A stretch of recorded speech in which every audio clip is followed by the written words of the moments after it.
Non, mais le problème, il est concret depuis des années maintenant. C'est ce trading qui est en train de tuer le football. Et c'est les présidents qui ont accepté ce trading. Et j'ai envie de dire, les actionnaires. Aujourd'hui, on a accueilli le football professionnel, a accueilli des requins en son antre. Et maintenant, on est en train de le prendre en pleine tronche. Ces gens-là n'aiment pas le foot. Ils sont pas là pour l'amour du foot. Ils sont là pour faire de l'oseille. Tous ces fonds Mais Longoria, il d'investissement aime le foot normalement. sont là. Mais Longoria, il aime pas le Dugas. foot. Longoria, il aime pas le foot. Parce Ouais, que il si préfère le Longoria. mercato au foot. Mais s'il aimait le foot, il ferait pas ce qu'il est en train de faire. Voilà, il a des ordres de son actionnaire, il respecte les ordres de son actionnaire. Voilà, il a des ordres et il s'y plie, tout simplement. Après, on parlait tout à l'heure des anciens présidents. Je pense qu'ils avaient des défauts, c'est certain. C'était peut-être pas des grands gestionnaires. Mais la différence, c'est que quand ils faisaient des conneries, ils mettaient l'argent de leur poche. Alors, pas tous, parce que ça, il y a des clubs aussi qui ont coulé.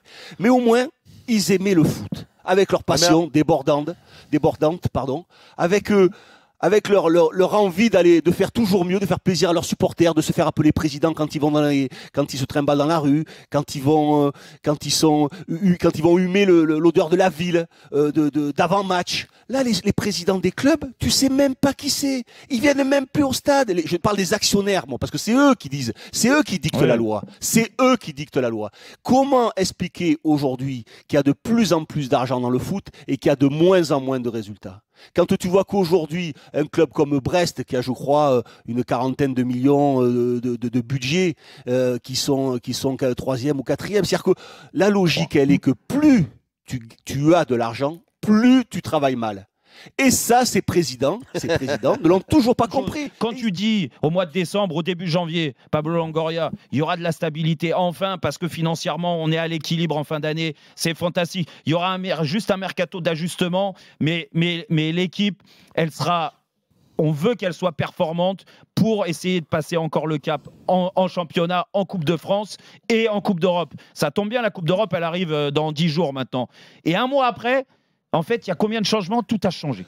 Quand tu vois que Brest, qui a un budget de 48 millions, et au-dessus au classement de Marseille, qui a un budget à 220, il dégage de suite, le mec. Il dégage de suite. Voilà, il n'y a même pas besoin de réfléchir à quoi que ce soit. Il a fait 50 transferts, les arrivées, les départs, les machins, les ci, les là. Mais dégage. Qu'est-ce que tu fais encore dans le club? Parce que c'est un problème de priorité. Et c'est un problème d'ordre. Fixée, c'est de garder le budget, de ne pas dépasser, de faire de rentrer dans les clous. Ok, et ça, garde ton budget. Jean-Louis, Brest, 48 millions d'euros de budget. Ils sont devant toi au classement et largement. Ouais. Et puis Jean-Louis, c'est pour ça que je te dis, le problème de priorité, c'est que tenir le budget, c'est plus important que le sportif. Mais non, ça c'est ils n'aiment pas le foot. C'est pour ça qu'ils n'aiment pas le foot. Parce que même si tu as l'impression qu'ils pensent ça, et tu as raison par rapport. Mais non, mais non, parce que aujourd'hui, eux, ils pensent à l'oseille, d'accord? Ils pensent à l'argent. Oui. Donc à partir de là, je vais te prendre l'exemple de Marseille. Pourquoi il s'est permis de faire autant de changements? Parce que de toute façon, il avait les résultats. Et on te disait, oui, la stabilité, vous pouvez dire ce que vous voulez. Moi, ça marche parce que, regardez, deuxième, troisième, il n'y a pas de souci. Aujourd'hui, ils sont en dessous, largement en dessous, parce que la logique a repris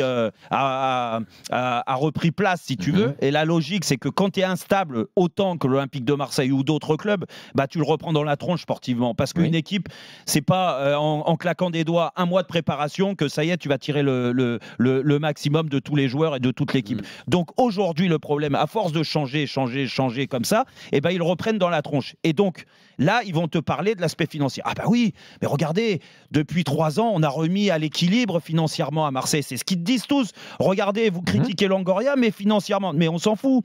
Nous, ce qu'on voit, c'est on défend le sportif. Ce qu'on a envie de voir, c'est une équipe de l'Olympique de Marseille performante sportivement. Est-ce qu'elle l'est? Est-ce qu'elle est forte? Comme le dit Dugas, aujourd'hui, c'est pas une anomalie quand même de voir les matchs de Brest qui sont 2 fois meilleurs que les matchs de l'Olympique de Marseille. Non, mais c'est la C'est réalité. cohérent, ils Non, mais bien travaillent sûr, je ensemble. vois pourquoi tu t'énerves. Mais non, bien c'est sûr, pas bien contre sûr. toi. Non, mais en général. C'est juste on est pour dire d'accord, que la priorité reste toujours le sportif, même s'ils te font croire autre chose. La priorité devrait rester le sportif, mais encore une fois, c'est pas le cas. Eh ben, alors, écoute, et moi, je vais te dire. Et je pense là que où Franck c'est terrible- McCourt, il a été échaudé par le début où il a mis beaucoup d'argent, où il devait compléter à chaque fois en fin de saison un déficit, et il a dit Pablo, ta mission principale, c'est de tenir le budget. Ouais. Lui, il a C'est dit comme ça, un avec club de foot. Ils sont tous avec arrivés, 3 les pièces, je vais m'en Américains, sortir. en pensant qu'ils allaient se faire des millions et des millions. Mais ils se les font, les millions. Ils se les font, les millions. Et quand Pas forcément. et quand sportivement, pas- ils sont- Au pas à début, Marseille, pour McCourt, le il coup. se les faisait pas. Pas à Marseille, ça c'est sûr. Ça, et c'est quand sûr. sportivement, ils sont plus dans les clous, ce qui est le cas de Monaco depuis 2 ans, ben, qu'est-ce qui gars, se passe Qu'est-ce les qui gars. se passe Moi, je Mais vais vous dire, mais- eh ben, le club, il est en vente. Il est en vente à Monaco. Pourquoi Marseille, depuis 5 ans, on entend la vente? Parce que McCourt, comme tu l'as dit, il a mis de l'argent. Beaucoup d'argent, 200 millions. Plus derrière tous les ans. Là, ils sont à l'équilibre. Mais bon, s'il y a une offre de les rachat, gars, je peux te dire qu'il sera vendu, le Mais club.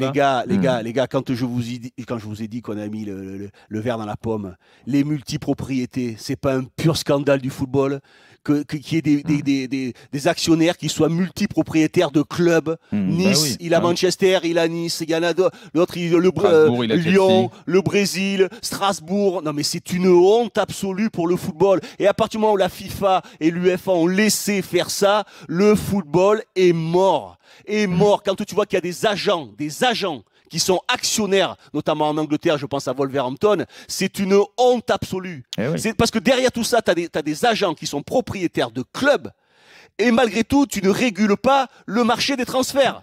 Donc c'est l'anarchie, c'est un bazar sans nom, les mecs se sucrent, les mecs se gavent avec les droits télé, et voilà, et les passionnés de football qui aiment le foot simplement subissent, c'est pour ça qu'aujourd'hui, j'en parle notamment à Bordeaux, les gens vont vers le rugby, qui est un peu plus sain, qui se présente mieux, qui a quelque chose de plus authentique. Il n'y a plus rien d'authentique dans notre football, c'est terminé. Allez, C'est on arrête. terminé.